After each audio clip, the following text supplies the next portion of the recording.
I think ever since I started playing League and you watch Worlds and you watch LCS and everything, you kind of set milestones for yourself. Considering how close we are, I think we're definitely proud. But at the same time, I don't think anyone is going to be satisfied until we prove that we can be a top team. My whole goal, of why I play League of Legends competitively is because I want to get to Worlds. Ever since Super Hawker, I got replaced, I've just improved so much as a player, and I don't want to let it go to waste.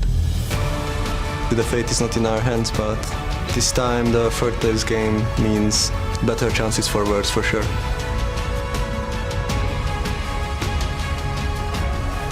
We have to win against UOL. It will mean a lot to achieve my goal, my first season. I think it's the most important game of my life.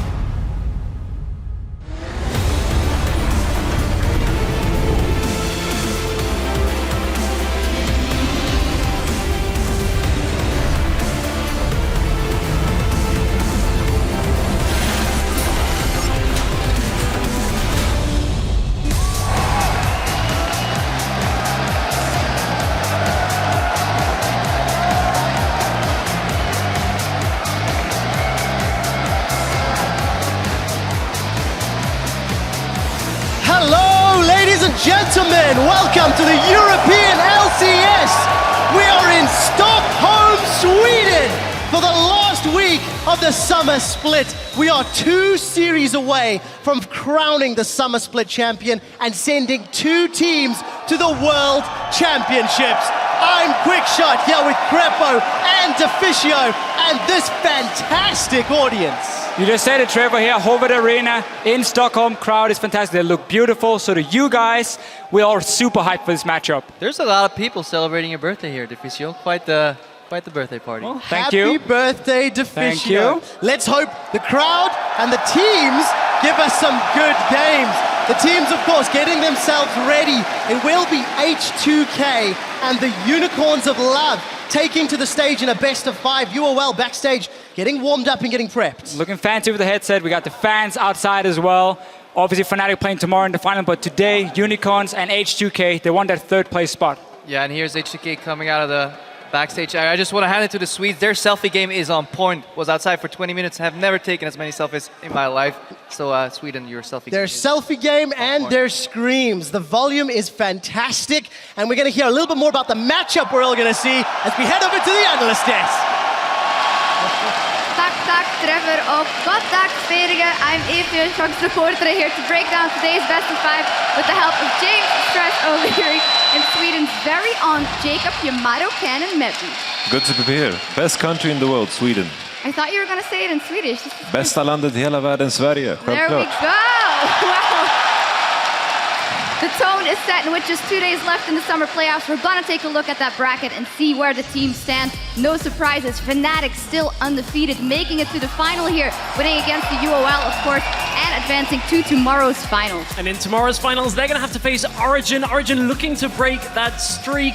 A lot of different opinions on back and forth who's going to win that one, but certainly both teams looking pretty strong coming into the final. But everything that's on the line here is between H2K and the Unicorns of Love for that 3rd place match, fighting for championship points, which could possibly send them to Worlds. So Fnatic is, of course, the leader when it comes to those points. But if Fnatic wins the whole thing, that means that UOL or H2K, whoever wins today, makes it to Worlds. Yeah, very important 3rd place game if Fnatic win. If Fnatic lose, however, it will be Origin that take the 1st seed into Worlds from Europe, and Fnatic will have the most points, putting H2K and the Unicorns into the regional qualifiers, which Yamato, you're very invested in the regional qualifiers. Who do you have your eyes on for winning? Well, obviously, from my perspective, if Origin wins the finals, that is top-notch for us because we get to face the teams that are lower seeded, basically Unicorns, 11, H2K, and that is the prime-time position I want to be in. We have beaten OG before, so maybe...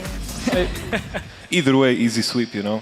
Yeah. Rocket at Worlds. And either way, there is a lot on the line today. The winner here today either goes to Worlds or takes the first seed in the regional qualifier. So a lot of pressure on the players. And with everyone eyeing the World Championships, we want to know what you're predicting. So tweet at LOL Esports with that hashtag LCS and tell us which team do you think will win the regional qualifier and why would that be? Well, we know who Yamato has picked to win the regional qualifiers, but remember that all the teams that made it into the playoffs are eligible for the regional qualifiers. Except for Fnatic, they've already qualified as either the first seed by winning or the second seed on points. In any case, a lot at stake here today and tomorrow, and be sure to stay with us as things wrap up today here in Stockholm, because later the NA team at Madison Square Garden will load into their penultimate playoff series between Team Liquid and Impulse. Madison Square Garden, all cool, but this is pretty baller as well. I'd say it's even cooler. I mean, you know, it's the Harvard Arena. It's normally an ice rink.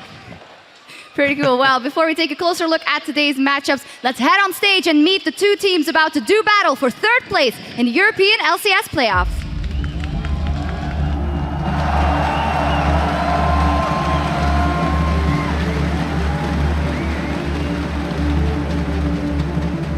Hello Split, we faced SK. H2K are the #3 team in Europe.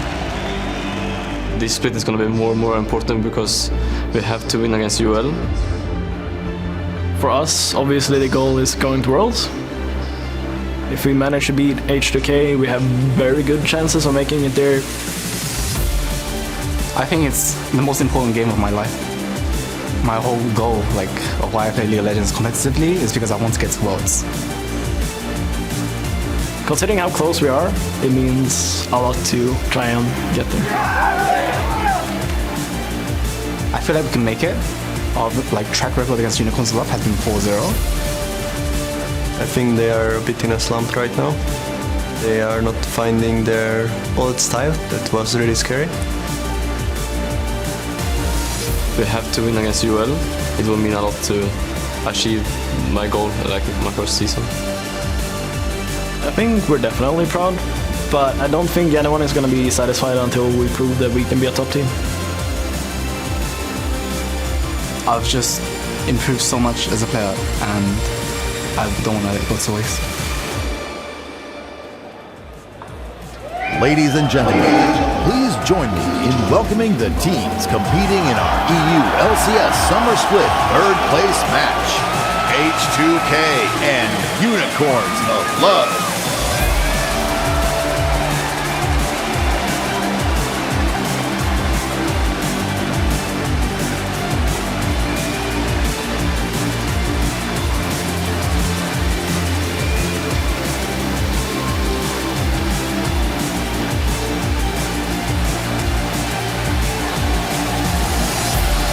There they are, the Unicorns of Love and H2K. If it hasn't hit them yet, it will now. The nerves must be creeping in. All these people cheering for them. They have to make it happen today. Yeah, the nerves absolutely must be setting in, but both of these teams joined us in Madrid for the spring finals and third place game.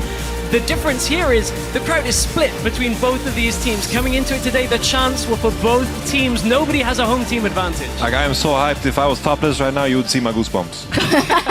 Well, yeah, we're not going to let that linger at all, but definitely it will also be who can deal with that pressure the most, and realizing it might be for World qualification, we have to win here. Who would you give it to in a situation like that? Oh, it's a tough one. This is such a close match. I think when you look at it, H2K, they've been looking maybe a little bit shaky when it comes to it, but I think H2K perhaps can pull it out. It's such a close match, though. I feel like H2K is the favorite on paper, but Unicorns of Love had the strength about and the mental fortitude they always show in games. I think it could go either way. Yeah, you definitely know about that mental fortitude when it comes to those games. Definitely Unicorns of Love, when it comes to best of fives, they seem to have some kind of magic, and that magic is what you need here. Well, we'll see if they've got any magic, because the magic did not work against Fnatic for them. When they brought out a little bit of magic, didn't seem to go so well. We'll see what they got in store for us today. Well, you're Swedish and you're here also very close to where you were born, I believe, as well, or in your hometown. And then what will that do to Vardags and Hjarnan there on the stage? How much does the pressure get amplified? I think they will play better. I think they will show their top performance of all time because of the supporters in here. I'm pretty sure. Well, we will see what happens as the teams set up and make their final adjustments for game one. Let's run down those rosters for H2K, who are starting on the blue side of the rift. Odoamne, Lulex, Ryu, Hjarnan, Kasing, and their coach Prali. And then on the red side of the stage for the Unicorns of Love, we have Vizichachi, Horo, Power of Evil, Vardax, Hillisung, and Sheepy. No hometown advantage. There's a little bit of a discrepancy here in the loudness of the crowd. We'll see what happens. But when we were just talking about the both teams, is it fair to say that they haven't been playing at their peak recently? I think it's certainly fair to say H2K haven't. We've seen them be very consistent in the past. Recent weeks against Origin, they looked like they struggled. Had one good game against Origin, but apart from that, H2K are looking a bit of a shadow of themselves. However, they've had time to come into this. How will they now resettle themselves for this matchup against the Unicorns? For sure, I would agree on H2K, but on Unicorns of Love side, I feel like the addition of Horo has made them stronger than they've ever been before. Simply because they played this crazy chaotic strategy, and I feel Horo brings in the consistency they lack. And I think when it comes to consistency, there's been a consistent problem with the Unicorns and a consistent benefit for H2K. When you look at both teams at 20 minutes, H2K is a team that like to get the lead at 20 minutes and win because they have these very mid-game focused teams. They like to engage and team fight. On the other side, Unicorns, they've been picking a lot more scaling teams and they end up falling behind and then losing. To put it in perspective, H2K, when it comes to that 20-minute mark, 13-2 in games when ahead at 20 minutes, wins and losses. Unicorns 4-12 when behind at 20, and when it comes to scaling, I think the worst we've seen it was against Fnatic just last week, averaged 4,700 gold down in those 3 losses against Fnatic. That's rough. That is very, very rough to see. There's some action from H2K. A big thing in this one is the jungle matchup. Of course, you touched on Horo already. First is Lulex in that jungle. Betongjoke is also here, but Lulex will be starting for game 1. And, well, we think that it might be that factor that Horo brings to the Unicorns of Love that can give them that in. For sure, Horo is the way for them to win. Like if I picture myself Unicorns of Love winning, it's because of Horo. Simply because Lulex in 5.14, I think he's been lacking because he hasn't picked up Elise, hasn't picked up Nidalee, and Horo proved in the game against Rokat, against us, I guess. He showed that he can carry games. And you've certainly seen the impact that Horo has had in the early game. We saw 91% kill participation pre-15 minutes in the last couple of series. Another interesting thing that Horo has brought to the game with Unicorns that we saw in Fnatic a little bit is he's starting to improve the warding of the Unicorns of Love. Watch out during this series for any chances where Unicorns can ward deeper into the enemy jungle. It didn't pay off against Fnatic, but it's certainly a massive improvement for the Unicorns. For sure, for sure. And you were mentioning the champion pools, of course, already. It was a big question mark coming into the playoffs for H2K as well, and not that much has changed. Yeah, for sure. If you take a look at H2K's Lulex champion pool, we have champions that have been nerfed. Gragas has been hit with a nerf. Graxa has been hit with a nerf. And then Elise has been hit with a massive buff. You have to pick this champion up. And with that in mind, I feel like the edge obviously goes to Unicorns of Love in the jungle matchup. We will see. It might be hit or miss for Lulex. Someone who has stayed incredibly consistent across the board for H2K is Ryu. And in this matchup, it is so important because Power of Evil is on the other side. And honestly, what we've seen from his champion pool recently causes concern. Yeah, to me, it's even becoming problematic to the point where Unicorns have to seriously look at this. Power of Evil in Spring Split, the beginning of summer, was this player, that had this wealth of talent. He was bringing Varus to the dance. Just all of these massive different pool of champions. And now he's kind of gone to Orianna. We saw the Ezreal when it's not being played as a meta pick, the Kayle when it's not meta pick either. And the problem is he's hamstringing the rest of his team, picking these scaling mid-game champions from scaling late-game mid-champions, and it just is not paying off for the team. It's difficult to play around. For sure. And I feel like the biggest issue that I see for Unicorns of Love, they had this issue 1 week ago. And usually when you lose a match in a bracket system, you have to go into repair mode. What went wrong? And I feel solving an issue like this, it is massive. It doesn't take 1 week. That's why I'm slightly worried for Unicorns of Love coming into this. Unless it was the super long con and he has something up his sleeve and we'll all see about it. But with all this mid and the jungle, what is going to tip it in the edge of H2K or UOL in general? I feel the biggest factor must be the bot lane. We've seen Cassin carry games on that trash, but the thing that is worrying for me, we have these champions, Sivir, obviously both Yanan and Vardax like to play Sivir, and then we take a look at the rest of Vardax's champion pool. Doesn't do too well, Adna Kalista, the Lucian as well, the Jing 0-3, and this is very worrying because I feel H2K can go in with the same strategy Fnatic had in their best of 5.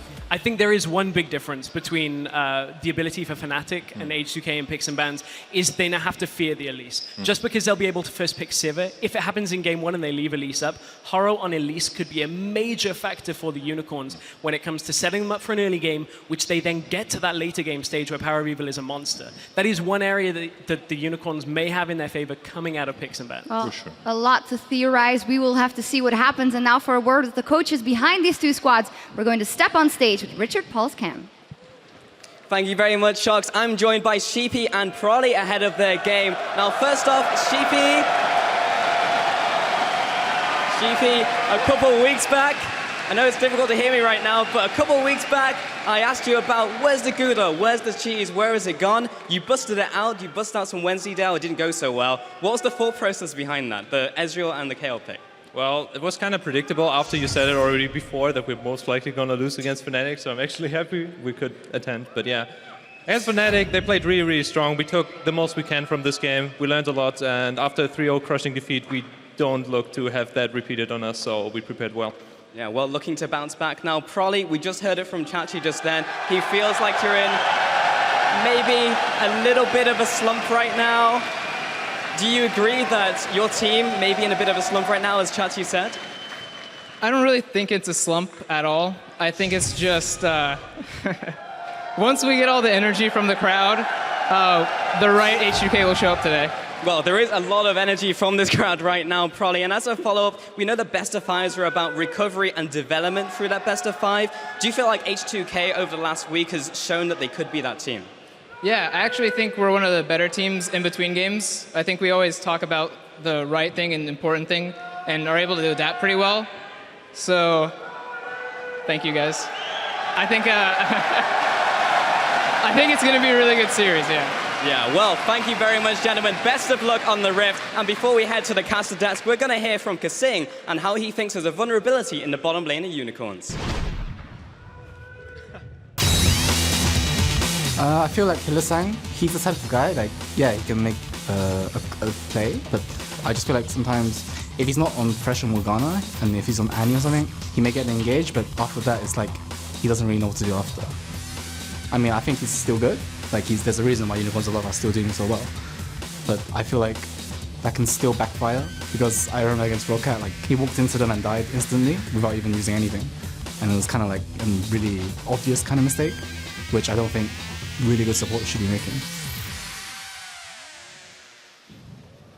And welcome back, ladies and gentlemen. We're about to jump into picks and bans for game 1 in this battle for third place. H2K and UOL, they still want to go to Worlds, and winning here will give them the championship points that just might get them there. As we get ready for picks and bans, it is 5.14. Deficio, I know you feel strongly about UOL and their chances in the draft. Well, I feel like if we look at the semi-final match against Fnatic, Unicorns lost a lot of those games in the pick and ban phase. Yeah. They had so many problems. The fact that they didn't play the Kalista meant Sivir was always first pick by Fnatic.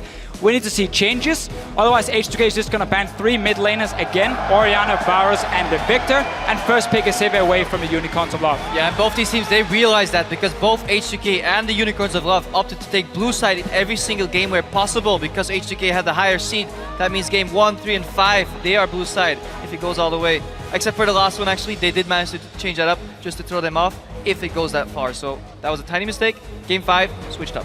So, let's see the bans. We talked about it, H2K, Varus, and Victor coming in. Orianna is what we're expecting as the last one, unless they want to ban Elise, if Lulex does not play it yet. He had another week now to practice. He did not show it in the semi-final. Yeah, traditionally, being on purple side allows you to counterpick in the mid lane, but as we saw last week, Power Evil simply ran out of champions. He was forced to play Devourer, Kayle, have that Ezreal with the completely changed Rune Glaive just didn't quite work out, so we need to see if he picked up that Azir, because with Victor out, Azir is top priority. For sure. Yet, we haven't seen it, as you said, from either of these mid laners. Only FIBEVEN of the last top 4 teams have really been using it. But Unicorns adapting, they're banning the Sivir. We knew it was going to be the first pick. H2K could go for Shen right here, because that was a very contested pick in the Fnatic Unicorns of Love series, and it's a fine first pick with these bans coming in. It also plays Flex for Kasing and Odoamne. They put the priority on Thresh though, which is something that Kasing has defaulted to a lot this split. His most played champion, 7 wins, 2 losses on Thresh. I still don't think it's needed to first pick it. Yep. There are so many other good supports open. All of them, Alistar, Braum, whatever you want.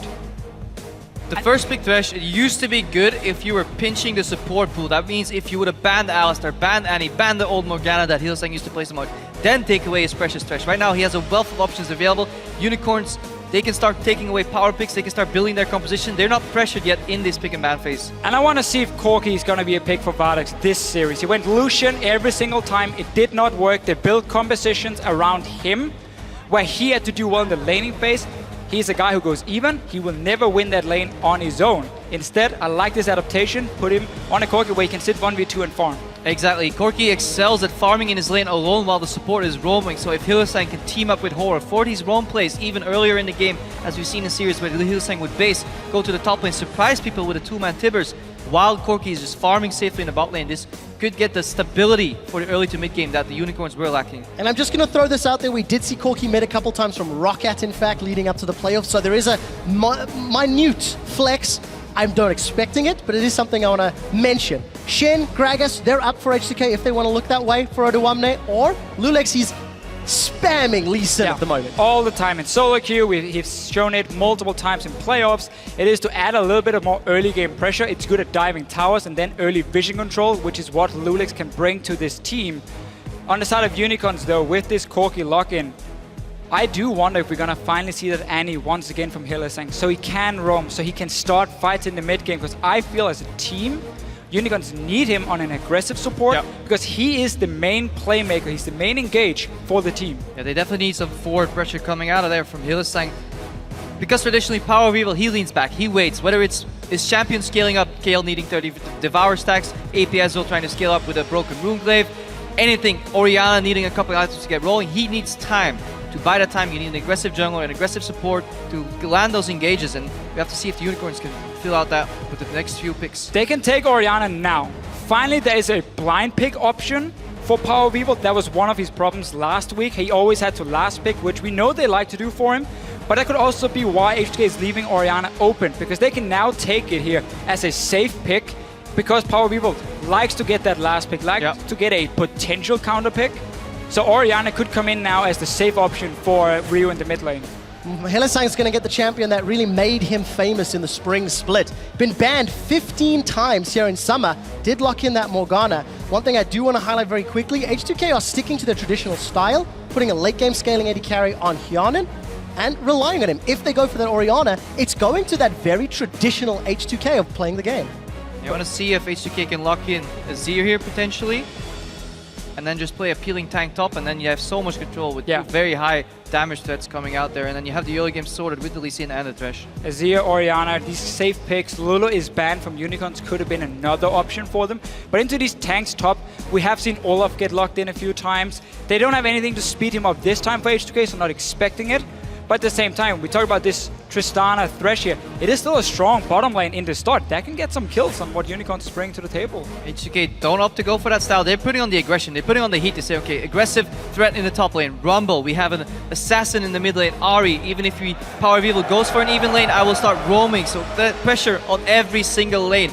And I do like that approach in the first game of a best of 5. When you can catch your opponents off guard. They're still getting used to the stage, still getting used to the crowd. And especially if you pick up a couple kills, the whole arena, they will go nuts and they'll support your team. They will, and when you face a slow scaling Power of Evil, you have Lee Sin and you have an Ari, that 2v2 is in your favor almost every single time. So that also shuts down Horror at the same time, at least makes it harder for him to have an impact. That opens up for Lulex to getting that deep vision, and suddenly you have very, very strong early skirmish for H2K, which is what they like to play around to get that lead. We saw the stats from Stress before, 2,000 goal lead at 20 minutes on average. That's how they win the games. We may actually want to see a lane swap coming out of the Unicorns here. Oi! Finally, everything changes. Point is gone. From passive mid lane, he finally locks in some aggression, because the Unicorns of Love were at risk of getting out 2v2'd in the mid jungle combination and the top lane jungle combination. If that happens, you lose pressure on so many lanes. That gives bot lane a free reign as well, and then it becomes very hard for the Unicorns to do something. So finally, some early pressure from PoE. I feel like we've asked for this pick for such a long time. He was the guy who kept using Syndra and EU LCS. Look back to the spring split. He was winning games for his team on it. He had that very aggressive approach. Now he's going back to it. This matchup here, very, very explosive when you have two, let's call them assassins here, against each other. It can snowball so heavily. So if both junglers meet up there with both mid laners, whoever outplayed the other one might just take over the whole early game.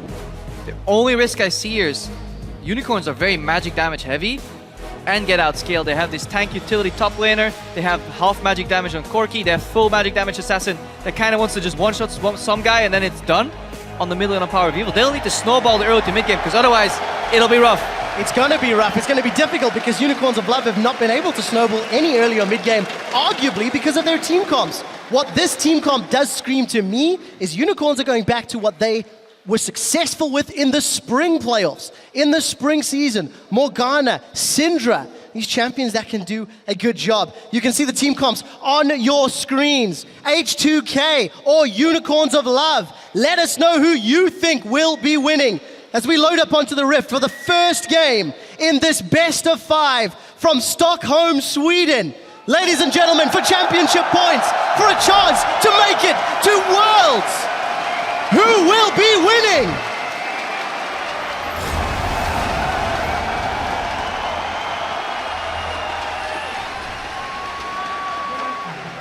Let's once again look at what Unicorns have changed here. Why it's a good improvement for them as a team.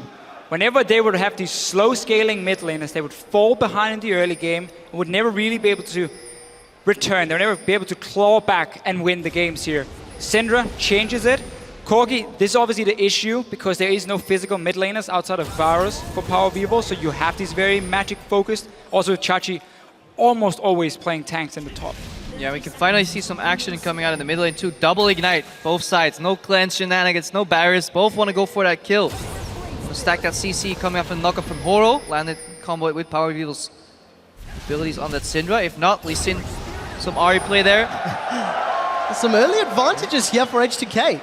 Get themselves some deep wards, aggressively grouping up, and Unicorns late to react. They're not going to get the same level of vision. So for H2K, a little bit of information extra to play with. Yeah, a little bit weird approach from Unicorns of Love. Normally, unless you're sitting ready in that jungle they're invading as 5-man or 4 members to have a trap, if you see them invade, you just do exactly the same on the other side of the map. You walk into their bottom side jungle, you place a few wards, so you share the information. Right now for Unicorns, they don't know where H2K is starting, they don't know where the dual lane is going. We can see Yana and Kasing are heading towards the top lane, maybe hoping for UOL to show up as well there with their dual lane. Regardless of why it happened, it ended up happening. Morgana obviously starts Q right now because the Tormented Soul did get nerfed, so less laning power in that regard.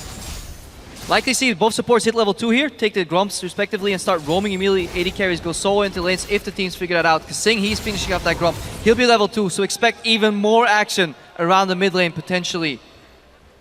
We're going to have to look how Kasing handles himself because in the semi-finals, didn't live up to the expectations that he set for himself. You can see that early roam with level 2 trying to jump on Power of Evil with that flash. The lane is in a good spot. It's in the middle here for Ryu. Hillesang will not be able to respond with the same power than Power of Evil, realizing that's just, oh, nice hook anyway. But charm already used on Ryu. Didn't time the abilities, didn't trust each other to land one of them. Well, to be fair, if you aim them both like that, you either walk into the hook or the charm, or you have to flash. So in that sense, it does work out. Power Evil gets chunked early, and that's all we need. We need pressure, because the map now gets divided in 2 halves. H2K take the left side, Unicorns of Love take the right side, but they were 1 move behind because they didn't know this lane swap was coming. Now the funny thing is, H2K, we've said this multiple times, they used to be known for having so good lane swaps. They were always a step ahead of the other team when it came to adapting to these new swaps. And Unicorns, on the other hand, always struggled in them. But now we see this standard 3v0 push going on where Odo Amne is going to take the wave here. He's going to get the tower when it dies and then have the wave bounce back to him. Unicorns might look to do exactly the same. A good play here from H2K. They initiated the lane swap. They've got the heavy tower pressure AD carry and Tristana, and they have significantly more lane swap experience than Unicorns of Love. So a good, strong early game start for H2K. Yeah, you can see what's going on here as well. Unicorns of Love, they ran to the bot lane, saw nobody there. Then Hillesang went to the red buff, Meanwhile, Vardex is already pushing, so the tower push is not in sync. Not a good bounce though. Uncharacteristic mistake here from H2K. However, looking at the bottom lane, Unicorns were so busy trying to play in the shadows here in the jungle of H2K, take away some of the camps, hope that someone would show up so they could dive in with 4 members. They didn't fast push the tower, so it's now still alive. H2K has a tower advantage. As long as this freeze that Chachi can set up here down towards his side of the map doesn't become too problematic, then they're going to be more than fine. You can already see how Horo is showing up to make sure Chachi can push this wave out as well. All of this stems from the early decision-making from H2K. They initiated the deep vision, they initiated the lane swap, and they've got themselves a very small lead. We'll see how they handle themselves. As we can see, Horo still hanging about in this top lane, trying to put more pressure on Odoamne. Yeah, and Odoamne is a player that thrives when he gets ahead, but he has crumbled under pressure in the past, especially on those rumble picks too. So we'll need to see if he gets ganked, but yeah, Horo's been spotted by that ward 3 times by now, so complete information on the side of H2K.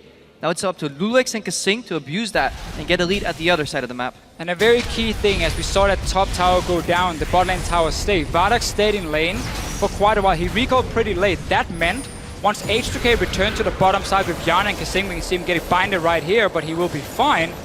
They could invade into the jungle and get some deep vision. That's what we just mentioned with Lulex and Kasing together. So because Vardex recalled a little bit too late, H2K has the map advantage. And we'll see whether or not that deep vision in the jungle will help out that mid lane, because now the lanes have set up. Vardex gets caught by a death sentence, forced to Valk early, and he gets the ignite. And Lulex is waiting in the shadows.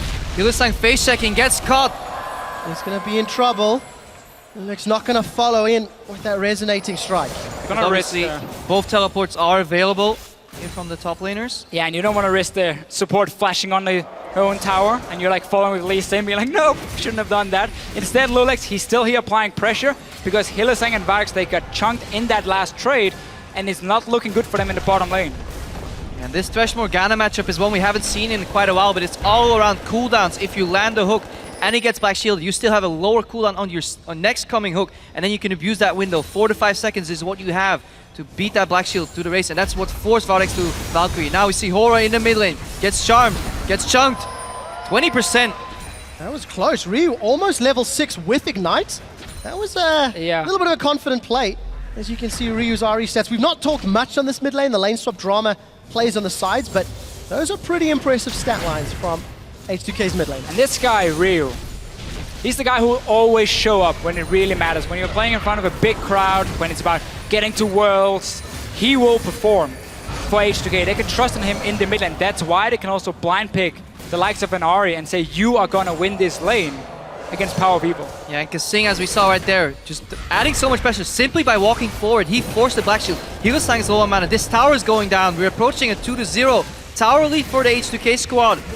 And they're comfortably trading. They're ahead in this bot lane right now. Ryu's comfortably in the mid lane. If Odoamne can keep his cool in the top lane, H2K are poised to take a very big step towards winning game 1. And this is what happens when you make a mistake in these lane swaps early on. It can so quickly snowball out of control because it's small advantages. They just jump on top of each other, and it becomes more and more and more. Now, not enough gold for BF Sword, so Vardex is staying in lane to try and farm it up. Otherwise, he would have to go for like an average blade, which is not ideal for him on Tristana. So let's see if he takes one more wave and then goes back for the BF. Yeah, we see Lulex approaching his own blue buff. Side of map, he's already 3/4 of a level ahead of his opponent Horo, and we talked about this on the analyst desk as well. Can Horo outclass Lulex? Is Lulex the weak link? Right now, he has added more pressure, had better map awareness, and just generally did more for his team than Horo has done. All Horo has done this game so far was show mid, get charmed, and fail a gank in top lane. And that's why I really like the change for H2K compared to the Fnatic bans we saw where they targeted 3 mid laners. They left the Orianna open and said, no, we gotta get rid of Elise, we don't want to first pick her for Lulex, and we don't want Horo to have that early pressure. Ban it, and instead it becomes an even match here. And because of the failed lane swap, it has allowed H2K to get that map vision. They can even go aggressive now on top. Let's find out. Chachi does get caught by the resonating strike. Odoamne flashes for this. Lulex gonna ward hop forward. This could be the first kill in Sweden, and Chachi is roasted by Odoamne. Such a tough situation as a top laner. Your tower is gone. You have to push out that wave. You cannot just let the Rumble sit there and freeze it. And suddenly you're left on your own. Lee Sin shows up and you're dead. And that's the problem for the Unicorns right now. They can't make that same play at the other side of the map because both top lane and bot lane are supported by the tower in their back. If something goes wrong, you just run to your tier 1 tower. Vizichachi died at the ruins of his tower. That was the tower they lost first in the lane swap. Lane swap went back to the bottom. Tristana took yet another tower. If they can find an opening in mid, they can get a 3-tower lead somehow. Start pressuring the Unicorns. Getting some good early items now on the side of Odom. The blasting one picked up. Can go for the Abyssal Scepter into this very heavy magic damage comp you mentioned, Preppo. Horror as well. Normally what we see from Rek'Sai, if you're in this kind of compositions, you would go for Warrior Enchant because you need to add some physical damage. But he tends to prefer the Cinderhawk instead, being a bit more late game scaling. And Kasing, the mind games. This is not the first time we've seen Kasing throw a fake lantern. It hasn't always worked out for him because when teams do the math, they just chunk him out. But he's feeling confident again, and that's what we need to see when he gets his Thresh. Because they first picked this champion, they have to make it work. Working in favor of H2K. We mentioned how they've got more experience in lane swaps. They average around 800 gold after 10 minutes. They're near at 2,000 gold thanks to the kill, thanks to the towers. It's gonna lead to these item advantages. We need to see how Odowamne handles himself. Fans, however, always on the side of Unicorns of Love. Even though. But they're playing from behind. Yeah, very, very close. And Unicorns do have some decent pink wards at least being set up here, but it's just a matter of time before H2K realize, okay, let's start clearing out the river here. The one you see above the mid lane near the Baron has been there for quite some minutes. And I would like to see H2K just say, okay, now we take over the map completely. We don't even allow you to have any vision in the river, because that is the way for Unicorns to start creating picks with this Morgana binding into Syndra. Massive amount of nuke, of course. Back all the way in Spring Split, when Hylissang locked in that Morgana, the strength of it was that he and Bartek together could get some kills in lane with that famous Morgana Jinx combo, then started the roam and the snowball. Right now, he didn't get anything in the early game. That makes his roams incredibly telegraphed. He's not finding any openings, especially not alone. He will need Horo to join up with him, but then the 2v2 is just so much weaker because Lulex is just out-leveling Horo right now. And I think it's also worth saying that it was Jinx Morgana they used so often. Both champions have been nerfed since spring. The adaptation this time around was taking the Corki pick, but also Morgana maybe picked more into the Thresh, or just for the pick potential with the Syndra. So far, not enough. Yeah, due to the Tormented Soil nerfs, as we see H2K not only get 2 towers, they pick up a Dragon. They did that because they just didn't have enough pressure in the laning phase in the bot lane, because Tormented Soil was nerfed on Morgana. That loses her trade potential, especially with the AD carry. All she then has is Binds and Black Shield, but that is a defensive approach. And we want to see from the Unicorns is a more aggressive approach. Go out for the springboard. Hook goes on Power Eagle Charm. Oh, that's into a 3-man play almost. The box is down, but there was no more support. But again, this is why they wanted that Morgana pick. The Black Shield coming in, blocking the charm, allowing Power Eagle to flash away, and then pull Kasing with him and just blow him up. But yeah, let's be fair, that was a bit too trigger happy on Kasing's side. He could have seen that was coming. He had that ward out there, that gets swept. So a little trigger happy. He's playing aggressive. Unicorns could punish. There's a little more of this if they want to close this 2,000 gold lead already at the 12-minute mark. For Unicorns, they're still looking to secure their first tower. Chachi's playing it a lot safer since he's given up that kill in the top lane. And Power of Evil's got himself an assist on the board, but he's down 20 CS thanks to the pressure that Ryu's putting down. Yeah, because Unicorns of Love has struggled so much with also the jungle pressure, or we can talk about the vision pressure coming in from H2K and losing these 2 towers. They haven't been able to push any lanes on their own. There's no lane where they're winning, which means if they're gonna start taking down towers, they will have to rely on creating a pick first and then use that numbers advantage to move down into the mid tower or the top tower, whatever it is, and start getting some global gold. Otherwise, if it keeps being standard lanes, H2K fine farming. Odom is overextending the way too much. Well, it's going to put down the equalizer. I think this will be a kill. Dredgeline holds him in place for a few seconds longer, but there's enough support. Odowamne, he just waltzes away. 2 guys on the way from the mid lane. On the side of H2K, Lansom was nearby, and also the Cinderhawk on the Horo didn't have that early damage. Didn't want to chase it either. So smart from Unicorns not chasing it. Sad for them they couldn't get the kill. And Deficio, Lulex, the opposite numbers, gone for that Sidestone, gone for the Warrior Enchant.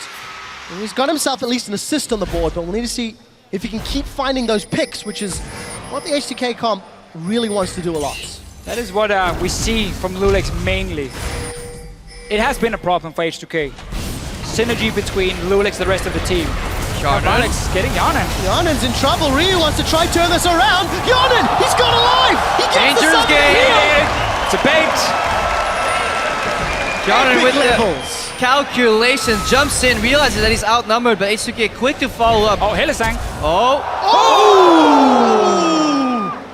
Oh! A very interesting play. It's where you have, as a Thresh player, you have to wait for your AD carry to click the Lantern, then you proc the hook. Basically trading places right there. Hjarnan going aggressive. H2K so far, a lot of aggression coming out. Always spam ping on that Lantern and solo QB. Come on, please click it. I want to make the big play. Not gonna happen though. Ryu with the quick follow-up, because he has all this pressure in the mid lane, he's always ready to move first. So he wants those abilities going full on. PoE uses the ulti, Ryu 20%, but not really much follow-up. So Ryu decided to stick to the Morello Nomicon. Didn't go for any Athenes early on because he wants to try and match some of the damage coming in. Syndra as a champion though, have been one of those that can force you to build a lot more defensive early on because of that burst we just saw here from Power Weevil. Instead, Rio's saying, I'm gonna wait for second item, Abyssal Scepter most likely. Coming in. Now, 3 members on top side for H2K. Hard to push this tower though. Yeah, because the Unicorns are forced so far back into their defensive positions near their towers. They have to really make those couple wards count that they can get out. Chachi placed a ward right there that spotted the enemy support and jungle. That buys him at least 1.5 minutes of time. Then in turn, on the bottom side of the map, now Vardex can aggressively push out that tower because he knows he will only face 1 or 2 members at best. Valkyrie Flash should be enough to disengage that. They finally pick up a tower. Basically just a little bit too greedy roam. Power missing the stun, but now Hylissang is joining. Not going to happen though. Ryu didn't really connect with the charm. But Blue is ultimate for that. So that roam top though, from H2K, where it sent Kasing in as well, on a tower that was already, or the minions were already at the tier 2 tower, a little bit optimistic. And once you remove that support, unless you at least gain some deep vision, it's an easy trade for Unicorns to take a tower. And that's one of the ways they can start getting back into this game. Because yes, Unicorns won the early game, but it's by no means over yet. There's enough pick potential on Unicorns to still turn it around. And gentlemen, we're playing this game very deep in enemy territory. Oduwamne has still not left the top lane. We did see that Hjarnan's at least pushed out bottom, but that gold lead is not growing further. H2K have not been able to snowball the advantages that they accrued 10 minutes ago. We're gonna need to see if the Unicorns can group up and actually beat H2K near a potential objective fight. Whether it's a buff, a dragon, a baron, something where they can use this wealth of CC. You know, Depth Charge channeling in, Scatter the Weak, just finding a binding on top of that, isolating targets and blowing them up immediately. That's what they need to do. To the other side, H2K just have so much damage. If they get one pick, the reset from Tristana, repositioning these fights can be absolutely lethal for the Unicorns. And that's why I liked at least what Unicorns did in the start of the game, trying to get up these pink wards in the river. That would allow Hylissang to maybe sneak in a lane or sit ready with a binding into the stun from Power Weaver. Like that pick potential is what they're playing around, but it requires that vision control. If H2K starts getting to objectives first, set up some grid wards here, they're gonna spot all the moves from Unicorns above. They're gonna see when they're hiding in these bushes here, and then you avoid that pick coming in. See, we can already see Hjarnan starting to think about the late game.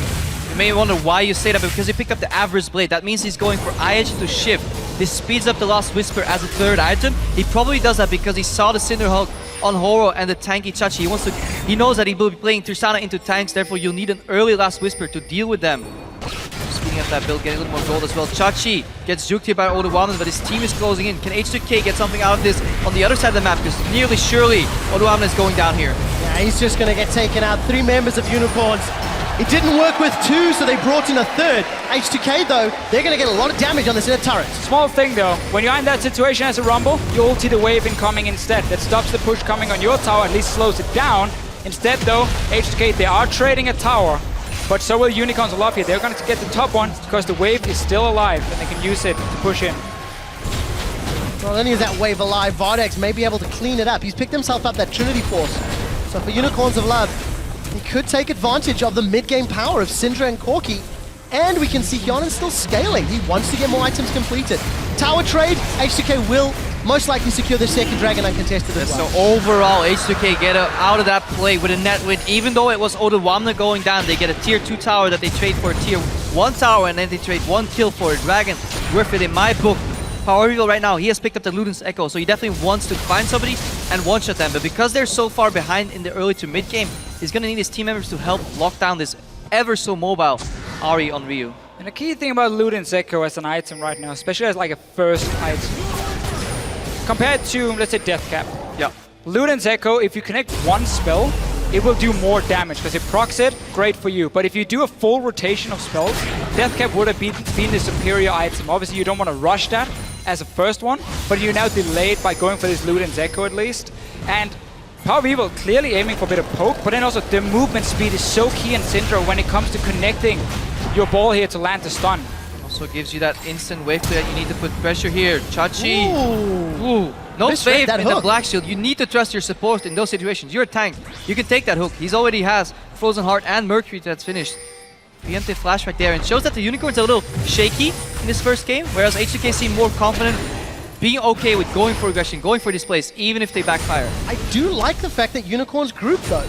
They had a Trinity Force, they pushed the tower, got a kill, and they seem to be trying to use this item spike, which is not something we've said about the Unicorns of Love for quite a few weeks though. But this very much is the Unicorns of Love of Spring. Always play around the spike, especially if you're mid laner, Power Weaver, and he was on the Syndra, he was on LeBlanc very often as well, so he could create picks in the mid game, and they would group with him and look for them, and they would start pushing down objectives. If the other team didn't have proper wave play or were caught out of position, suddenly Dragons fall, the Baron will fall, and the Unicorns can snowball it. But H2K did a very good job here, not getting caught out, even force a flash, as you mentioned before, Mitch.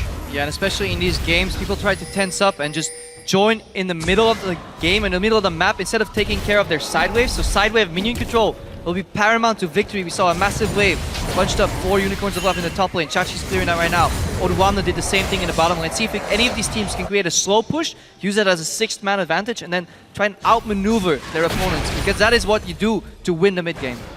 And H2K have actually got a pretty good history when it comes to winning the mid game. When they have a lead at 20, 13-2 is their win-loss when they have an advantage. And this Jump flash! Whoa. Flash! Bardax is gonna flash defensively. Black Shield and heal means he survives. So close for Rio, but what a move though. Yeah, really aggressive move there coming out of Rio, and most importantly, this minion wave is alive because Power Reveal is nowhere to be found, and traditionally, when Power Reveal is nowhere to be found, things get messy. Healerstein gets chunked, tower goes down. It's easily secured by H2K. They extend the gold lead once more. One aggressive play that's well-timed from Ryu nets another objective. But here's the things Rio will do for H2K. When he's on these champions where he can make plays in the mid game, when he's not sitting back farming defensively, that's why he likes Ahri so much. One of the mid laners who uses it a lot in the UOL CS, because he's not afraid of doing this. We've seen it backfire, but more often than not in playoffs, Rio will make it work. Ahri rejoins his team in the mid lane. Charm goes wide, photo deception as well. We sync you as well. Chachi can go in. Not much gonna happen. Tower drop. So this is the reaction play from the Unicorns. But meanwhile in the bot lane, Oduwamna is putting pressure. There's a massive wave amassing in the top lane.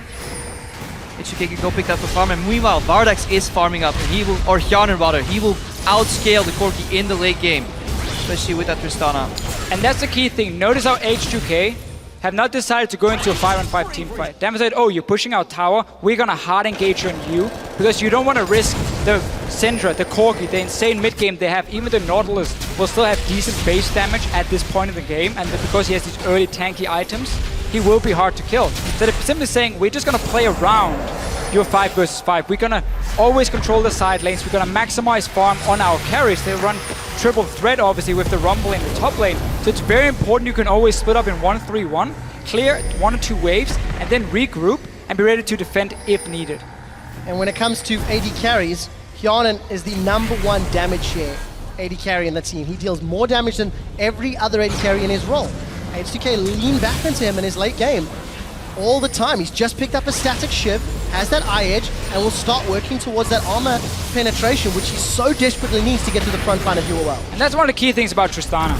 Her early game, like her laning phase, has become very strong with the E changes that came in. But then once you start getting like 1 item completed, even 2 items, you become super reliant on your auto attacks. And that's why it becomes very important you get that static shift quickly, the attack speed, the second crit for your Infinity to buff that one up, and as you mentioned, that armor penetration, because you're gonna deal with the front line. And talking about crits, we could also possibly look to see that Harbinger coming in. Also gonna buff up your AD carry in the mid to late game if they want to go that route. I think Harbinger is an incredibly potent item and it's just underused in general so far in the LCS. Obviously very new, so teams are still adapting to it. I love Tristana with an IH PD combination if you can get that. However, if you're playing into double tanks that are doing okay in the game, I think it's wise speeding up your build, going for the 3rd item, Lost Whisper, especially if later on gets the Harbinger in there, you can just wreck teamfights on your own. You can tear through these tanks, get the reset, keep going. Unicorns of Love, they'll need to make something of this mid-game spike they're having because they're getting outscaled towards late game. They have a good setup around Dragonite. We talked about this earlier. The pink wards in the bushes near these objectives is the key thing. Problem is H2K are doing the same on the Baron side here. So they're saying if you want to rush a dragon, we might potentially start that Baron. Otherwise, we want to try and pull you away at least from these pink boards so you can't catch us out. Yeah, but the Unicorns can call their bluff. There's no way a triple threat composition is gonna do that Baron with so many people near them because they don't have a tank that can really soak up the damage. If you get caught right there in that Baron pit with triple threat, yes, you have a lot of damage, but you're so low already from the Baron AoE, you can get blown up, especially by a Syndra. It's like shooting fish in a barrel. It's simply just trying to pull Unicorns away from this dragon here, because look here, we got a pink one in this small bush in the river, we have one up there near the mid lane. So there's so many ways for Hylissang to hide. You can see him already up in this small bush just top of your screen, ready to say, anyone gonna face check? Here's a binding in your face, and then Power Beaver's gonna destroy you. So H2K were unable to pull UOL away from the dragon. Unicorn secure their first. What they do trade, a lot of farm for Hjarnan in the bottom lane, and tower pressure up top. Ryu, he's gonna get stunned! Unleash power of evil gets the kill! Greedy setup here for H2K by sending Hjarnan to that bottom side and clear the wave while all the 4 members went top, and now Kasing also caught behind the enemy line. Hook on hook, this is dirty! Kasing gets killed by power of evil! Yeah, this is definitely H2K wanting too much, and Unicorns using that wave that we talked about earlier in the bot lane. Massive bot wave coming out of there, so who had to clean up? Hjarnan, that is one of the 3 carries. H2K in reaction to that dragon, they ping top tower to say we're going for that tower. But instead, they want to get fights in the jungle too. That is too much to do at once, and they find themselves picked off. This results in a Baron. And I want to talk about H2K being not on the same page. It's what we saw from them in the semi-finals, and now 3 members have to try and interrupt this Baron. Unicorns not losing a lot of HP. That's a defensive flash. Oduwamne gets caught. He gets bound. He gets stunned. He doesn't even equalizer. And this may be Baron. Oh, no, they're backing away. Took quite a lot of damage on the side of Unicorns of Love.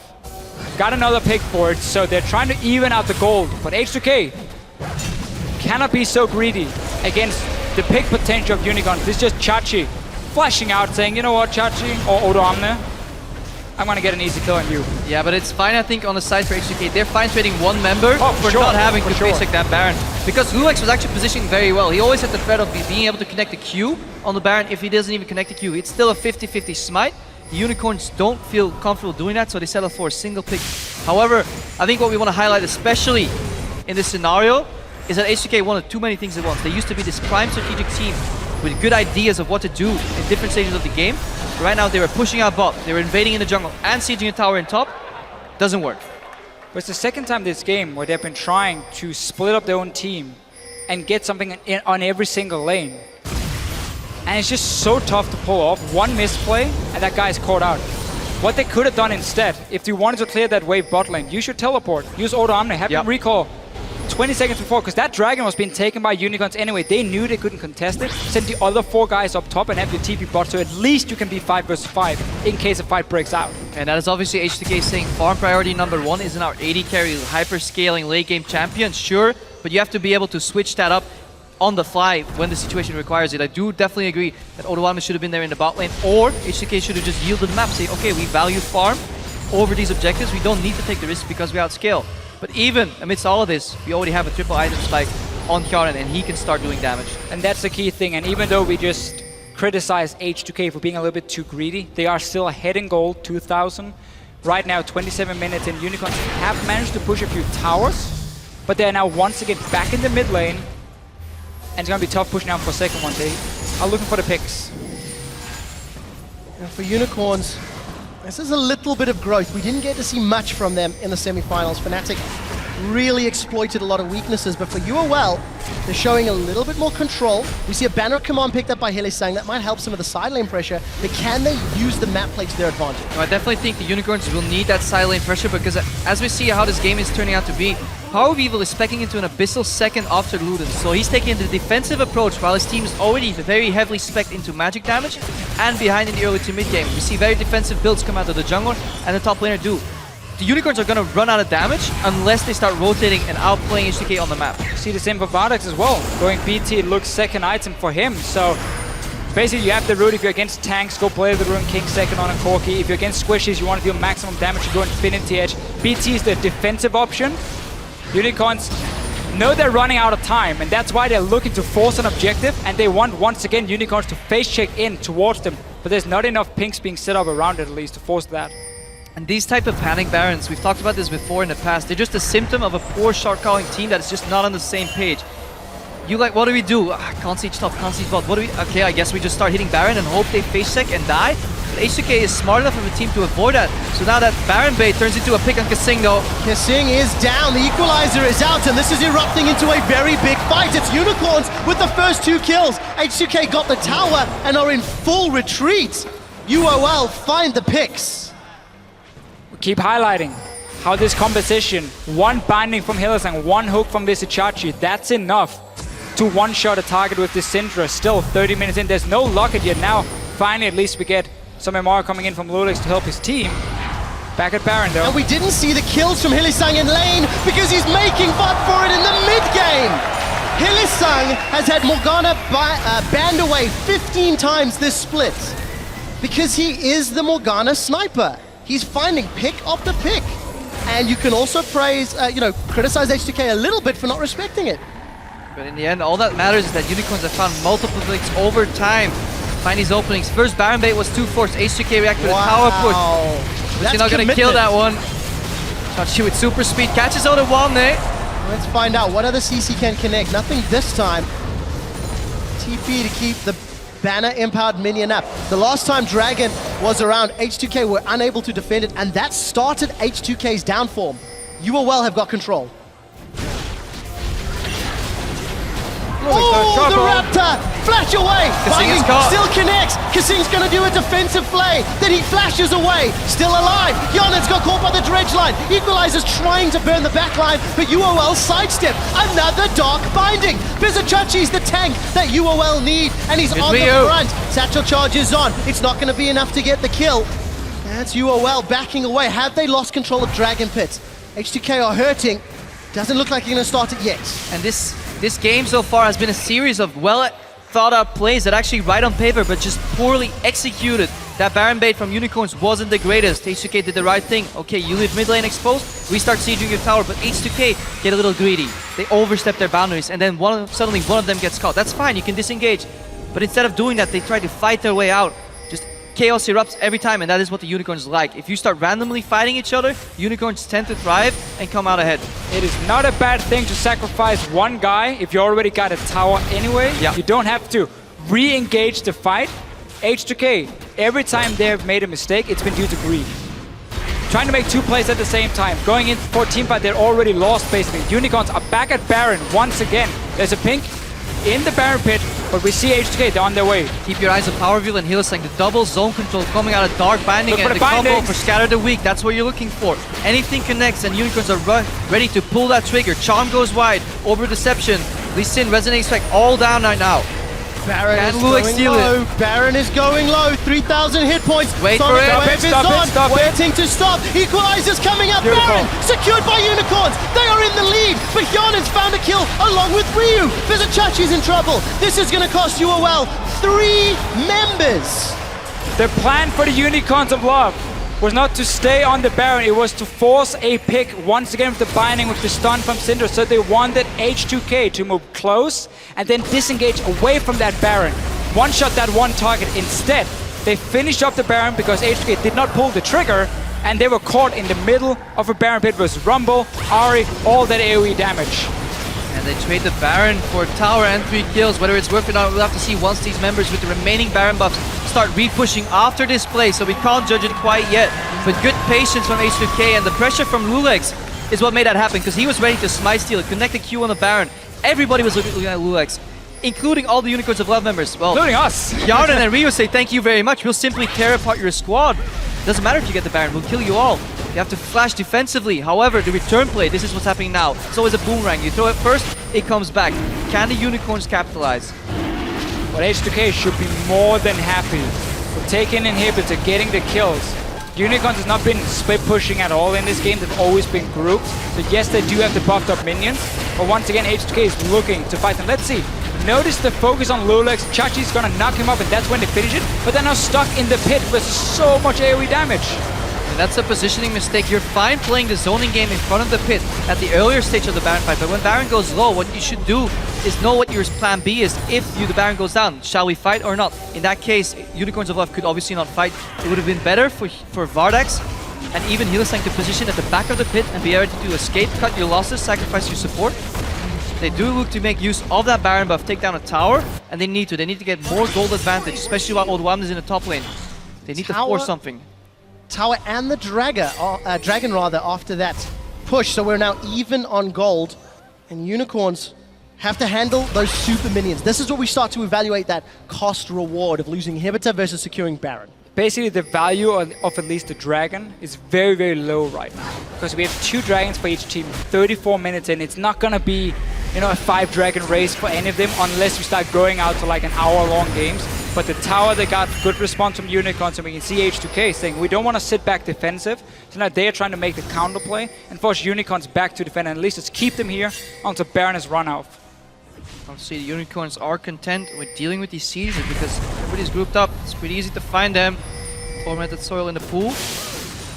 Hylissang did actually not know whether they were in there or not because he didn't have his gold item anymore, I believe, so he can't even get gold ticks, but H2K didn't really take that into account and just move out of the brush. You can see all the pink wards littered around Unicorn's jungle. Kasing has put down 11 pink wards this game versus Hylissang's 2. And you can see the control. It's allowed him to get a death sentence from Hilly, but Kasing has learned to not instantly re-click the Q. When your body is telling you yes, you might want to listen to your mind. Not proc that hook. No Lee Syndrome equivalent on that Kasing hook. Honestly, very hard to learn. Probably die a couple times in the process, but when you do, you can call yourself a rank 5 fresh player. Spam that emote, you know, Control 6, taunt your enemies, and take a tower. There's a ban of command on Hylissang.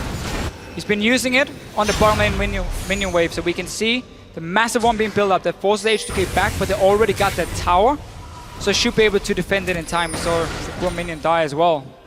Showing it all to the crowd.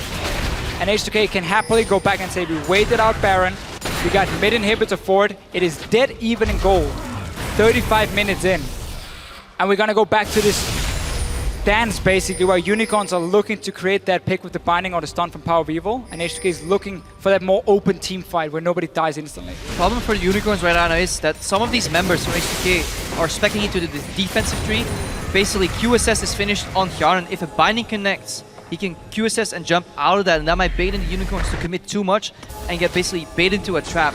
So they have to make sure that what target they hit, they can actually kill it. Ryu will likely go for an item later. You might even see Mikhail's Crucible being built on Kasing, but it seems like he was going for the more aggressive approach by starting to build that Harbinger, likely what that Amtop is going to build into later, and just simply keep buffing up Hjarn. He can become a one-man carry. He can literally 1v9 once he finishes all his items. Despite the lead that H2K had from the first 15-20 minutes, the moment Unicorns was able to pull some of that chaos that we saw from Spring with the team comp that we're used to seeing in Spring, H2K have lost a little bit of control. They're still trading objectives on opposite sides of the map, but that inhibitor is going to respawn very, very soon in the mid lane for UOL. Gold is even. Another big team fight mistake could cost either team the game this late in. Start seeing again these big items being completed. Death Cap is on ready to fight though instead. Ryu is jumping in. Let's see if we can find someone. He will get Hylissang. H2K committed a few ultimates to that. If they can get another tower, it's worth. But the key member is almost gone here. The sniper is away, so suddenly what you gotta look for now is Power of Evil. Where is he placing the ball on the ground? Can he kick it in your face? Otherwise, you are free to deal some damage. Instead though, H2K, again, they're playing a bit safe because the objectives are respawning. 1 minute 20 on the Baron. That's going to be the key one to set up vision for. They already got a few good wards around it. Yeah, and obviously we can't know what these teams are thinking shot calling wise, but if you take a look at the minimap, H2K has been pinging a lot this game, so their communication is augmented with these pings. They ping the top lane and say, okay guys, we need to fix this wave, make it into a slow push.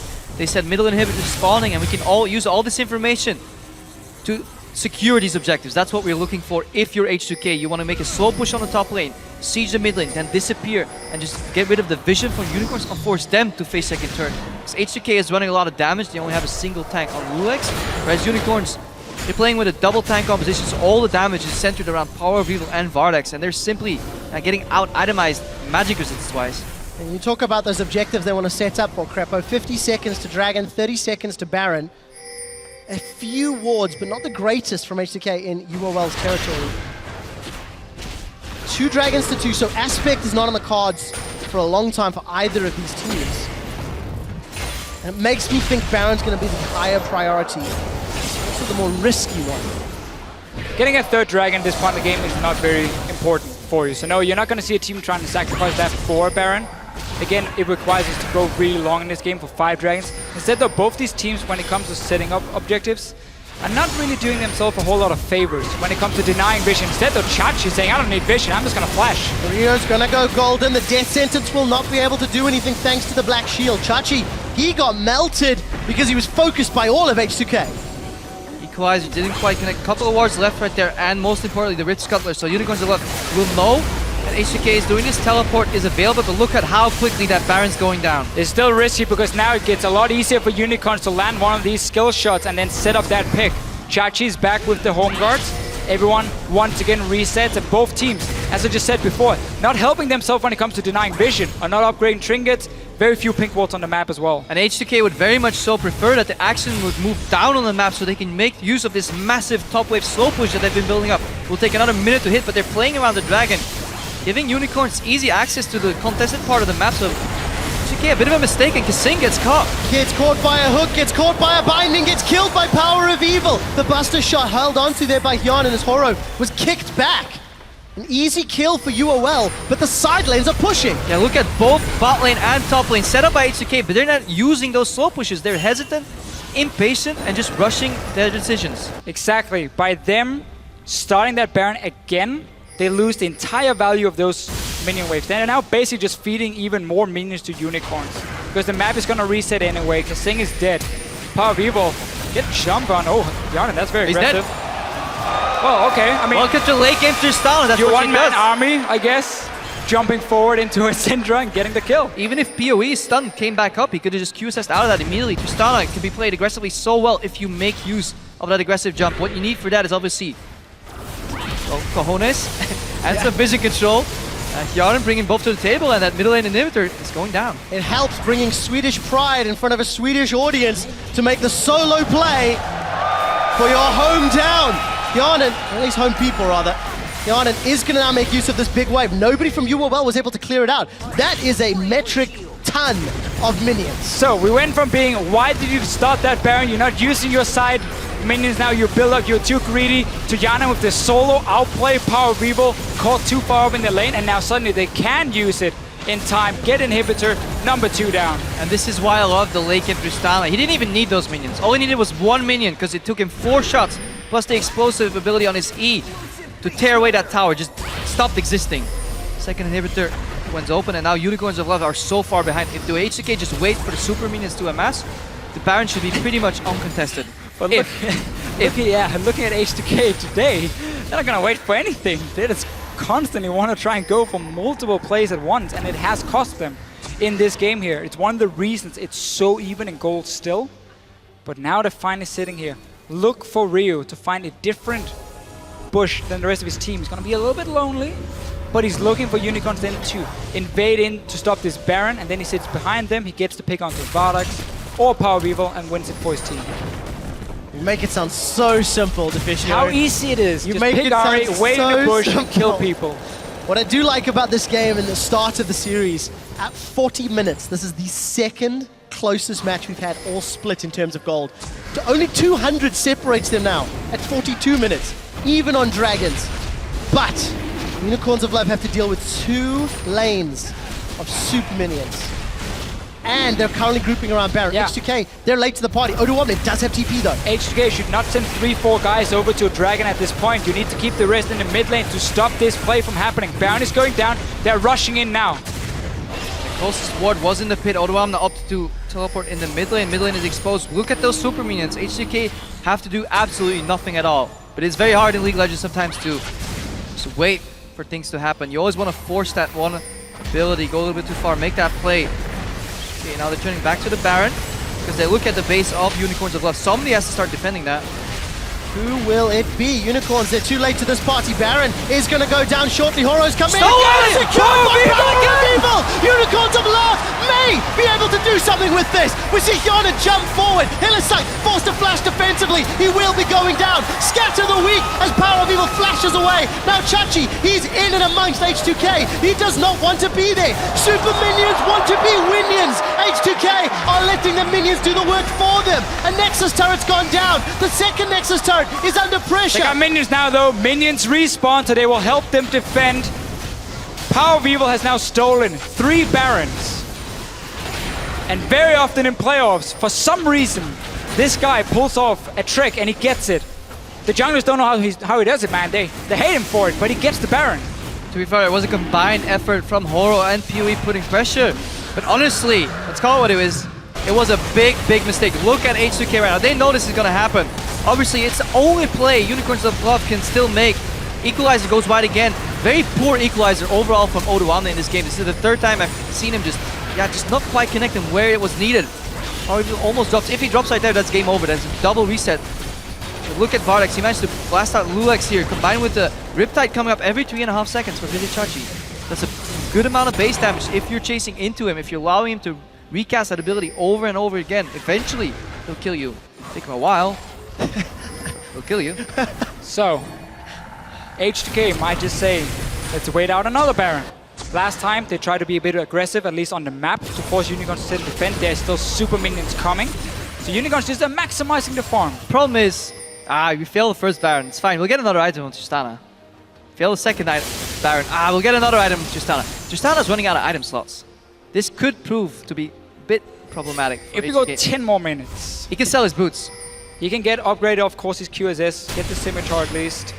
So there's still ways to go for Yanan. And Kasing's sort of stalled out. He's been sitting at the Amtone for a very, very long time. Welcome to the life of support. A lot of gold into those pink wards. But the problem is we've not seen them used exceptionally well. Yeah, do you think H2K is going to slow down to give Kasing the relic procs? Do you know how hard it is to get relic procs with Thresh at this point in the game? So he's getting almost no more gold generated. Same thing, Hillside went for that coin and talisman. That is easily generated gold. You just stand near your minions, you watch them die. Yeah, Unicorns of Love have been doing that a lot because they're 2 inhibitors who are down, so efficient GP10 itemization. That's what we love to see. The Unicorns of Love, they are in control of the gold ever so slightly. Mid inhibitors respawn, but they're super still to back it up. Flanking. Chachi's looking for the flank. He's going to sidestep 1 skill shot. And that's going to be enough to hold on to the inhibitor for now. Yeah, I think that is the right approach by the Unicorns. They simply just can't all come from the front door because it's too easy to disengage, land that equalizer. Some pressure from the side. It's always good, especially when once you're sieging. That's why I really like these new gates that we added there on the side. He's constantly, though, looking for Jan and see if he can get at least a knock-up onto him and then allow Power of Evil to burst him down before he can even use any of his defensive tools to stay alive, because he is obviously the main carry. There's Hourglass on both Rio and Yanan, so they can prevent the one-shot coming. Yeah, but H2K is patiently waiting for that flash on Ryu so he can charm flash. At the same time, the Unicorns, they want the flash on Horo for the knockup. PoE is obviously playing farther back than he would as if he had the flash, so very tempered aggression right now. If this stalls out for a couple more minutes, then we might see an explosive battle once these summer spells come up. Oduamne gets caught. He has Zonias though. He's going to be in a little bit of trouble. Ryu's gone aggressive. He's down! Power of Evil. That's the Ari play Deficio wanted, but it wasn't a death bush. Ryu's going to re-engage with a Spirit Rush. Hyunan's got meatballs for days. He's going to rocket jump forward. Going to be auto-attacking down. Chachi still alive. Buster shot and Dragon's Rage knocks him 2 screens away. They will get a kill on Hillisang. They will get another inhibitor. And 5 on 3, they're setting up for another objective. That's the problem. If you try to follow up on a dark banding, but you can't get the target immediately, you get sucked in predictable pathing.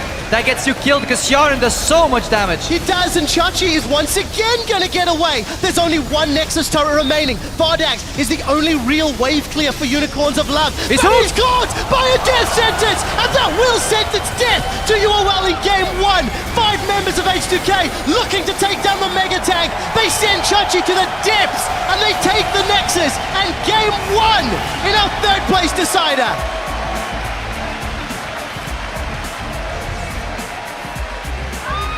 And at the end, H2K have the patience to use predictable pathing.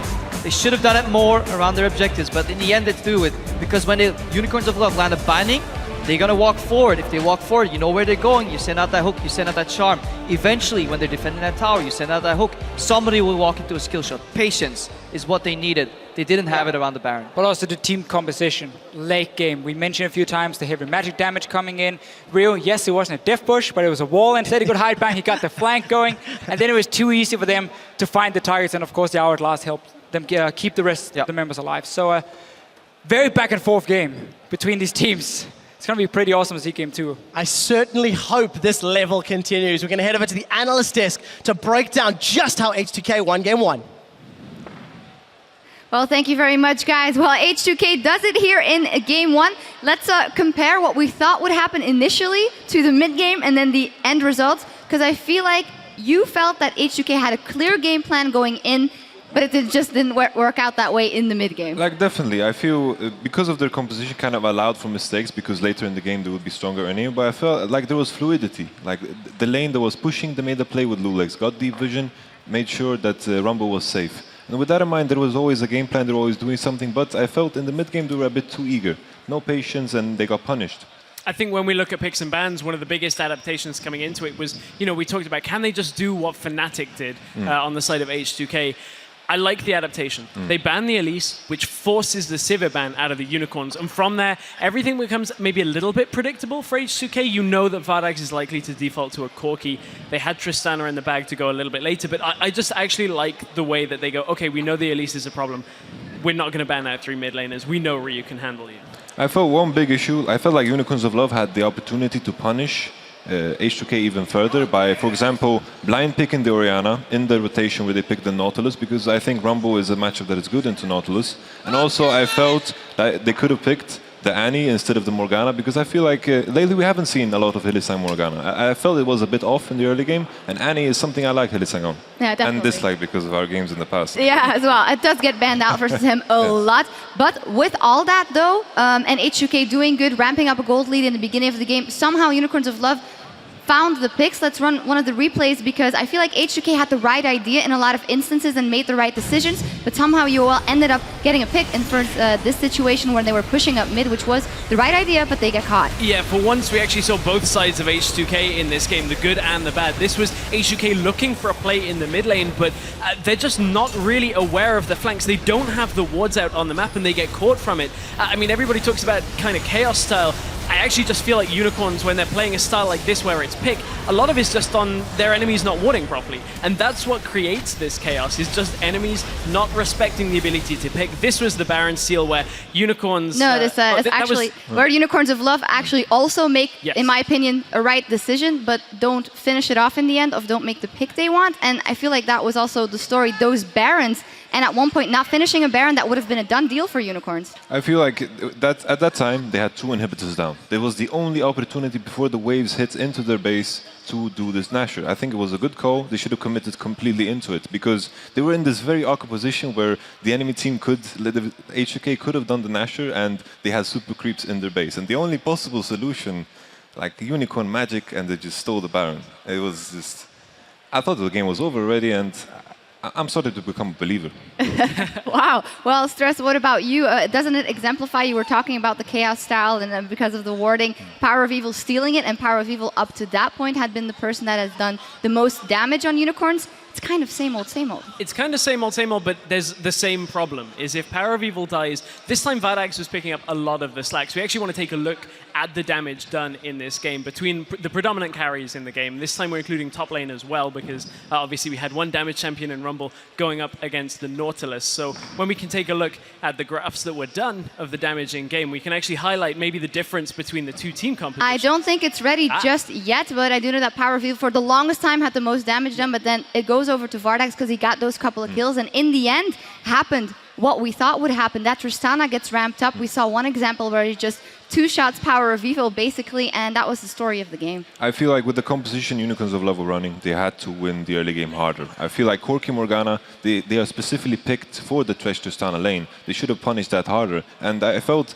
the fact that Tristana, Kassing and Yarnan were winning that bottom lane early, they had a lane to play on. Lulex got the deep vision, and suddenly Horo gets kind of suffocated in his own jungle. Because if you have deep Horde on one side and he's not there, you can predict that he's on the other side of the map. And with that in mind, I feel it's really important, if they pick these stronger picks, that they have to win the lanes, at least push the lanes. Yeah. Is that the main adaptation for you as well we should see out of game 2? Has this game told you anything about either of the teams that can make you a little prediction, or see that H2K is stronger than they were?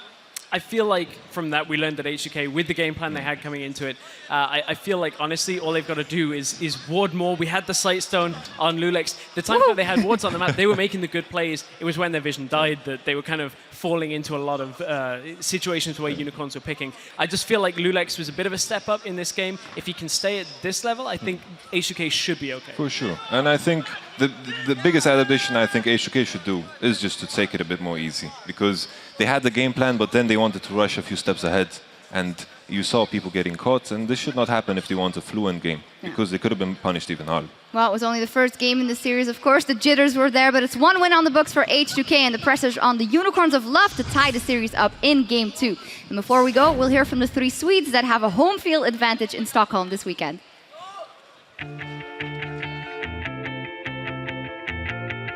I'm from Tyresö, Stockholm, and I'm really excited to going back home and playing in my home city.